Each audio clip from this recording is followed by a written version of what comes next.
Hello everybody. మనం ఈరోజు కొన్ని సోషల్ మీడియా గురించి కొన్ని క్వెషన్స్ అడగబోతున్నాం. హలో అండి. హలో. సో, మీరు సోషల్ మీడియా యూజ్ చేస్తారా? అవును.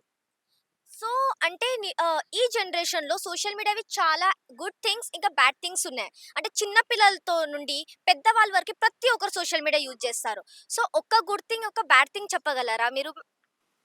గుడ్డు, బ్యాడు అంటే సోషల్ మీడియా ఉపయోగించుకోని దాన్ని బట్టి ఉంటది ఏదైనా అవును. సరే.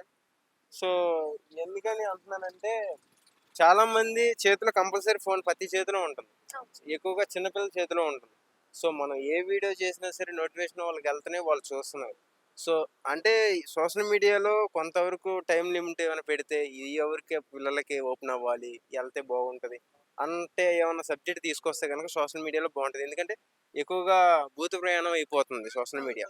సో, ఎక్కువగా చిన్న పిల్లలు చూస్తా ఉంటున్నారు. వాళ్ళు ఏం నేర్చుకోవాలా ఈ కంటెంట్ వల్ల అన్నది గూడా అవుతుంది. ఎందుకంటే సోషల్ మీడియా ఎంతవరకు లేపిద్దో అంతవరకు పడేసిద్ది గూడా. అవును. పడేయాలన్నా సోషల్ మీడియాలోనే, లేపాలన్నా సోషల్ మీడియానే. ఇప్పుడున్న జనరేషన్‌లో సినిమాలు చూసుకుంటే మన సినిమాల కంటే యూట్యూబర్లు, ఇన్‌స్టాగ్రామ్ ఈళ్ళే ఆళ్ళకి ప్రమోషన్ చేయడానికి గూడా ఈళ్ళే అవును. అవుతున్నారు. సో, అంత ఇదిగా సోషల్ మీడియా ఇంత హైపొచ్చినప్పుడు దాన్ని మంచిగా వాడుకోవాలి. దీన్ని చెడువుగా గూడా వాడుకుంటున్నారు. ఎగ్జాంపుల్ లేడీసు ఇన్‌స్టాగ్రామ్ గట్టిగా వాడుతున్నారు. సో, అవును. దాని గురించి బ్యాడ్ కామెంట్స్ పెడతారు. బ్యాడ్ కామెంట్స్ పెట్టి ఫేక్ అకౌంట్‌లు ఓపెన్ జేసి, వాళ్ళని వేరే వేరే రకంగా చాలా అంటే చనిపోయేటట్టుగా వాళ్ళని చేసేటట్టు గూడా అవునవును. సోషల్ మీడియాని అవును. వాడుతున్నారు.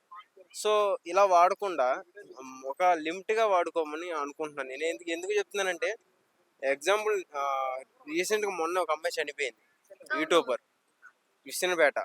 సో, ఆ ముక్కు మొహం ఆయన ఎవరో తెలీదు. ఒక సోషల్ మీడియాలో ఒక మెసేజ్ ద్వారా ఒక లైవ్‌లో పరిచయం అవ్వటం వల్ల మౌనిక అన్న అమ్మాయి చనిపోవటం అయితే జరిగింది.